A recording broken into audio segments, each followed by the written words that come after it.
जय श्री राम। नीदं बदन सोह सुठिलौना, मनहु सांझ सरसी रुअ सोना।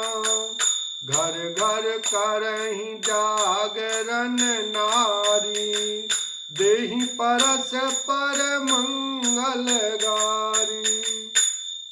नींद में भी उनका अत्यंत सलोना मुखड़ा ऐसा सो रहा था मानो संध्या के समय का लाल कमल सो रहा हो। स्त्रियां घर घर जागरण कर रही हैं और आपस में एक दूसरी को मंगलमयी गालियां दे रही हैं। पूरी बिराजती राजती रजनी, रानी कहीं बिलोकऊ सजनी।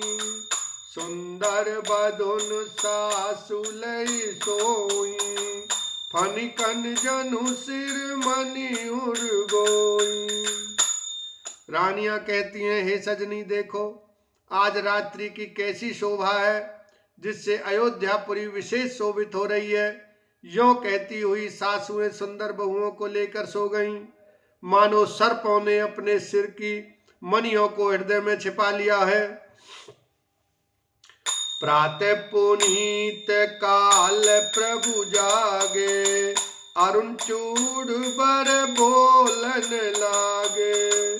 बंदी मागधनी गुन गन गाए, पुरजन द्वार जोहारन आए।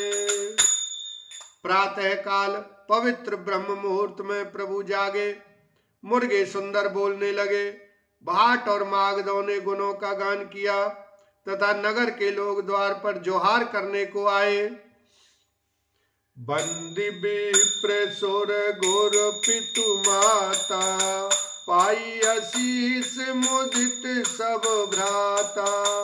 जनन सादर बदन निहारे, भूपति संग द्वार पगुधारे। ब्राह्मणों देवताओं गुरु पिता और माताओं की वंदना करके आशीर्वाद पाकर सब भाई प्रसन्न हुए। माताओं ने आदर के साथ उनके मुखों को देखा, फिर वे राजा के साथ दरवाजे बाहर पधारे। कीनी सोच सब सहज सुचि, सरित पुनीत नहाई। प्रात क्रिया करि तात पही, आए चारिउ भाई लखन सिया राम। जय जय राम। स्वभाव से ही पवित्र चारों भाइयों ने सब शौचादि से निवृत्त होकर पवित्र सरयू नदी में स्नान किया और प्रातः क्रिया संध्या वंदन आदि करके वे पिता के पास आए। नवान परायण तीसरा विश्राम। भूप बिलोक लिए उड़लाई, बैठे हर सिर जाय सुपाई। देखी राम सब सभा जुड़ानी, लोचन लाभ अवधि अनुमानी। राजा ने देखते ही उन्हें हृदय से लगा लिया। तदनंतर वे आज्ञा पाकर हर्षित होकर बैठ गए। श्री रामचंद्र जी के दर्शन कर और नेत्रों के लाभ की बस यही सीमा है, ऐसा अनुमान कर सारी सभा शीतल हो गई, अर्थात सबके तीनों प्रकार के ताप सदा के लिए मिट गए। पुनि वशिष्ठ मुनि कौशिक आए, सुभग आसन मुनि बैठाए। सुतन समेत पूजी पद लागे, निरख राम दो गुरु अनुरागे। फिर मुनि वशिष्ठ जी और विश्वामित्र जी आए। राजा ने उनको सुंदर आसनों पर बैठाया और पुत्रों समेत उनकी पूजा करके उनके चरणों लगे। दोनों गुरु श्री राम जी को देखकर प्रेम में मुग्ध हो गए। कहीं वशिष्ठ धर्म इतिहासा, सुनई महिषु सहित रनिवासा। मुनि मन अगम गाधि सुत करनी, मुदित वशिष्ठ विपुल विधि बरनी। वशिष्ठ जी धर्म के इतिहास कह रहे हैं और राजा रनिवास सहित सुन रहे हैं, जो मुनियों के मन को भी अगम्य है। ऐसी विश्वामित्र जी की करनी को वशिष्ठ जी ने आनंदित होकर बहुत प्रकार से वर्णन किया।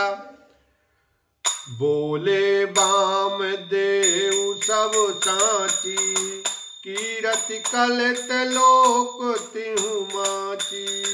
सुनि आनंद भयउ सब काहू, राम लखन और अधिक उछाऊ।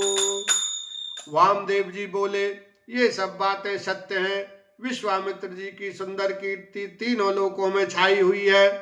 यह सुनकर सब किसी को आनंद हुआ। श्री राम लक्ष्मण के हृदय में अधिक उत्साह आनंद हुआ। मंगल मोद उछाह नित, जाहि दिवस एहि भांति। उमगी अवध आनंद भरी, अधिक अधिक अधिकाति। लखन सिया राम जय जय राम। नित्य ही मंगल, आनंद और उत्सव होते हैं। इस तरह आनंद में दिन बीतते जाते हैं। अयोध्या आनंद से भरकर उमड़ पड़ी। आनंद की अधिकता अधिक अधिक बढ़ती ही जा रही है। सुदिन सोदि कल कंकन छोरे, मंगल मोद विनोद न थोरे। नित नव सुख सुर देख सिहाई, अवध जन्म जाचई विधि पाई। अच्छा दिन मुहूर्त शोध कर सुंदर कंकन खोले गए। मंगल आनंद और विनोद कुछ कम नहीं हुए, अर्थात बहुत हुए।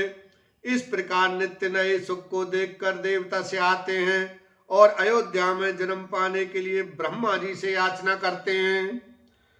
विश्वामित्र चलन नित्य चैं, राम सप्रेम विनय बस रही। दिन दिन सय गुण भूपति भाऊ, देख सराह मुनि राऊ। विश्वामित्र जी नित्य ही चलना, अपने आश्रम जाना चाहते हैं, पर रामचंद्र जी के स्नेह और विनय वश रह जाते हैं। दिनों दिन राजा का 100 गुना भाव प्रेम देखकर महामुनिराज विश्वामित्र जी उनकी सराहना करते हैं। बोलो सियावर रामचंद्र की जय, उमापति महादेव की जय।